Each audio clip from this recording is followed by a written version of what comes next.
इंग्लंडचा हिवाळा या पाठाचा अभ्यास करूयात। या पाठाच्या लेखिका आहेत इरावती कर्वे। इरावती कर्वेंचा परिचय पाहूयात। मानववंशशास्त्र व समाजशास्त्र विषयातील संशोधिका, ललित निबंधकार। त्यांचा किनशिप ऑर्गनायझेशन इन इंडिया हा ग्रंथ जगन्मान्यता पावलेला आहे। तसेच परांजपे व्याख्यानमाला व हिंदूची समाजरचना ही पुस्तके प्रकाशित आहेत। मुलांनो, प्रस्तुत पाठ हा भोवरा या पुस्तकातून घेतलेला आहे। पाठ परिचय थोडक्यात पाहूयात। या पाठात इरावती कर्वे यांनी इंग्लंडमधील पावसाळी धुके व हिवाळ्याचे वर्णन केले आहे। तसेच या ऋतूंमधील आपल्याकडील वातावरणाशी तुलना केली आहे। सप्टेंबर-ऑक्टोबर नंतर जवळजवळ रोज पाऊस पडायचा आणि माझ्या ओळखीचे सर्व लंडनवासी पावसाला शिव्या देत असायचे। मला त्या पावसाची मोठी मौज वाटे। वाटेत चिखल नाही, मजेदार गारवा आणि 4-5 मैल चालूनही थकवा नाही। कोणी म्हणाले की तुम्ही कशा पावसाला कंटाळत नाही, तर मी उत्तर देई की जगात कोठेतरी असा पाऊस पडतो व कायम हिरवेगार राहते, याचे मला फार कौतुक वाटते। सप्टेंबर-ऑक्टोबर नंतर इंग्लंडमध्ये रोज पाऊस पडायचा। लंडनवासी या पावसावर वैतागत असायचे। शिव्या देणे म्हणजे इथे अर्थ घ्यायचा वैतागणे। पण कायम पडणाऱ्या पावसाची लेखिकेला खूप मौज वाटायची। लेखिका या पावसाला कधीही कंटाळत नव्हती, कारण लेखिकेला वाटतं की जगात असा पाऊस पडतो आणि म्हणूनच हिरवगार राहतं आणि म्हणून तिला या पावसाचं फार कौतुक वाटायचं। नुसता पाऊसच नाही, लंडनची सर्वच सृष्टी इकडच्या उलटी। आपल्याकडे धुके म्हटले की काहीतरी मजेदार संवेदना मनाला होते। पावसाने धुवून काढलेले प्रसन्न आकाश, सकाळची व संध्याकाळची पडू लागलेली थंडी व 10 मैल लांबचे दिसावे असे स्वच्छ वातावरण आणि त्यात काही थोडा वेळ मात्र राहणारा, दृष्टीला चकवणारा धुक्याचा पडदा। चकवणारा म्हणजे फसवणारा असे आपल्याकडचे धुके। सकाळी उठून पाहावे तर महाबळेश्वरी किंवा सिंहगडावर खालील दरी धुक्याने भरलेली असते। तेवढ्यात सूर्य उगवावा की त्या धुक्यावर इंद्रधनुष्य उमटतात आणि थोडा वेळ इतस्ततः पळून, इतस्ततः म्हणजे इकडे तिकडे, सूर्य वर आला की धुके पार नाहीसे होऊन गवताच्या पातीपातीवर अनंत दवबिंदू कोटी सूर्य प्रतिबिंबित करतात। संध्याकाळी धुके पसरले तर तेही रात्र निवळली की नाहीसे होते व रात्रीचे आकाश सर्व ताऱ्यांनिशी चमकत असते। लेखिकेने इथे भारतातील धुक्याचे वर्णन केले आहे। लेखिका म्हणतात, आपल्याकडचे धुके मनाला सुखद संवेदना देते। पावसानंतरचे प्रसन्न आकाश, सकाळ संध्याकाळची थंडी, लांबवर दिसणारे स्वच्छ वातावरण, त्यात थोडा वेळ राहणारा धुक्याचा पडदा अशी आपल्याकडील धुक्याची वैशिष्ट्ये। महाबळेश्वरावर किंवा सिंहगडावर खालची दरी धुक्याने भरलेली दिसते। सूर्य उगवला की धुक्यात इंद्रधनुष्य उमटतात। सूर्य आणखी थोडा वर आला की धुके निघून जाते व गवताच्या पात्यांवर असंख्य दवबिंदू चकाकतात। संध्याकाळचे धुके रात्र निवळली की नाहीसे होते व रात्री आकाश तारकांनी चमकत असते। पण लंडनचे धुके म्हणजे औरच असते। औरच असते म्हणजे वेगळेच असते। आधी वर्षाचे 10 दिवस सुद्धा आकाश निरभ्र नसते। तिकडचे आकाश आपल्या आकाशा इतके उंच कधीच वाटत नाही। कधीही वरती पहा, काळसर पांढुरके छत जसे सर्व शहरावर घातलेले असते। कोळशावर चालणारे लंडनमधले हजारो लहान मोठे कारखाने व कोळशावर चालणाऱ्या लंडनच्या घरातील लक्षावधी चुली रात्रंदिवस वातावरणात धूर ओकत असतात। घरातही जरी अनवाणी चालले तरी पाय काळे होतात। अनवाणी म्हणजे पायात काहीही न घालता कुठल्याही झाडाला हात लावला तरी हात काळे होतात। या धुरकट वातावरणात धुके पसरले म्हणजे एरवी डोळ्यांना न दिसणारे कोळशाचे कण जणू दृश्य होतात।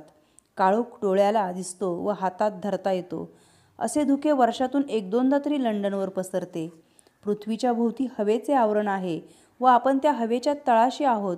या गोष्टी भूगोलाच्या पुस्तकात वाचल्या होत्या, पण त्यांचा प्रत्यक्ष अनुभव लंडनच्या धुक्यात आला। समुद्राच्या तळाशी असलेल्या जीवांना काय वाटत असेल त्याची कल्पना येते। या धुक्याने हाहाकार होतो। ब्रिटिश खाडीत बोटीवर बोटी आपटतात। रस्त्यावर गाड्यांचे अपघात होतात। मुले रस्ता चुकतात। इथे लेखिकेने लंडनच्या धुक्याचे वर्णन केले आहे आणि त्या म्हणतात, लंडनचं धुकं काही वेगळंच आहे। वर्षाचे 10 दिवससुद्धा आकाश निरभ्र नसतं. काळसर पांढुरके धुक्याचे छत सर्व शहरावर पसरलेले असते.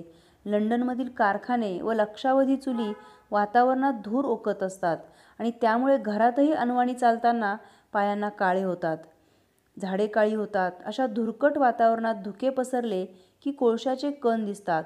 काळोख डोळ्यांना दिसतो, हाताने धरता येतो असे काळे धुके वर्षातून 1-2दा लंडनवर पसरते. या धुक्याने हाहाकार माजतो आणि खाडीत बोटीवर बोटी आपटतात. समोरचं काहीच दिसत नाही, त्याच्यामुळे असे अपघात होतात. रस्त्यांवर वाहनांचे अपघात होतात, मुले रस्ता चुकतात. एवढ्या सगळ्या गोष्टी या धुक्यामुळे इथे घडतात.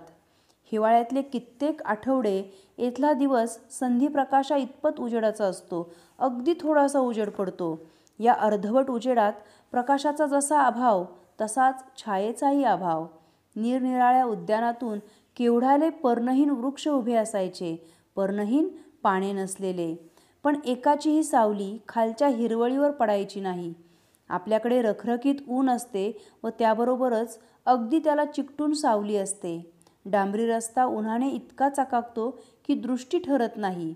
पण प्रत्येक चालणारे माणूस व धावणारे वाहन आपल्या सावलीनिशी चालत वा धावत असते. दिव्याच्या प्रत्येक खांबाची सावली त्याच्या शेजारी लांब पसरलेली असते. प्रत्येक वस्तूची एक बाजू पोळलेली आणि प्रकाशमय, तर दुसरी बाजू छायेची व निवाऱ्याची असा विरोध सतत दिसतो.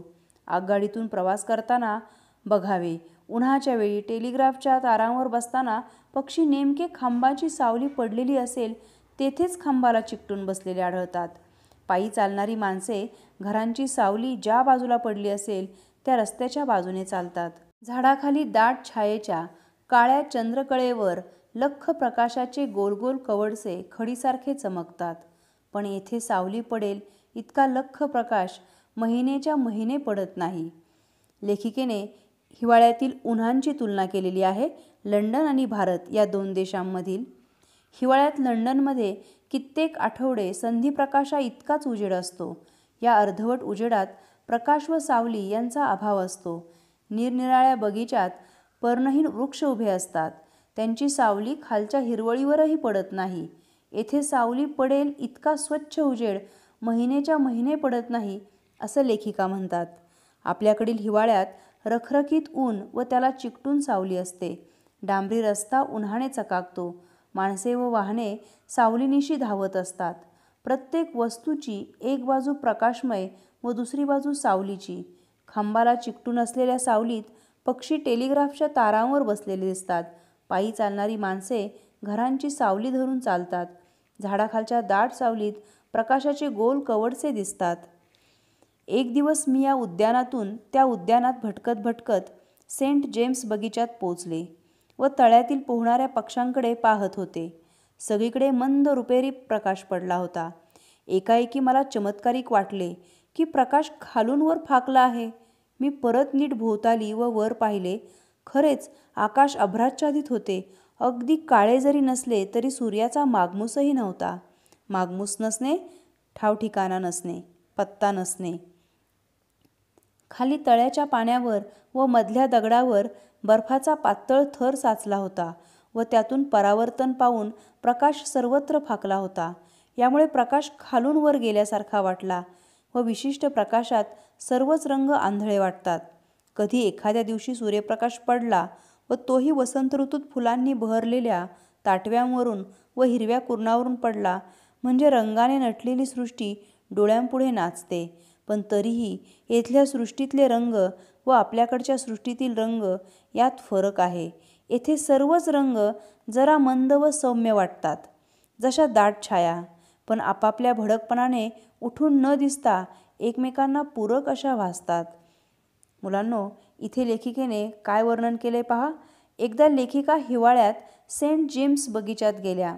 तेथील तळ्यावरचा प्रकाश खालून वर फाकला होता, पसरला होता, कारण वर सूर्य नसलेले अभ्राच्छादित आकाश होते. तळ्याच्या पाण्यावर बर्फाचा पातळ थर साचला होता. त्यावर प्रकाश परावर्तित होऊन सगळीकडे पसरला होता. या विशेष प्रकाशात सर्व रंग आंधळे वाटतात. वसंत ऋतूत एखाद्या दिवशी इथे सूर्यप्रकाश पडला की सृष्टी रंगाने नटते. येथील रंग जरा मंद व सौम्य वाटतात. आपल्याकडे दाट सावल्या भडकपणाने उठून न दिसता एकमेकांना पूरक भासतात, जशा काही त्या एकमेकींसाठीच बनवलेल्या आहेत असं वाटतं. या इंग्लंडचा हिवाळा या पाठामध्ये अतिशय विलोभनीय शब्दात ऋतूंमधील साम्य व भेद यांचे दृश्य लेखिकेने वर्णन केले आहे.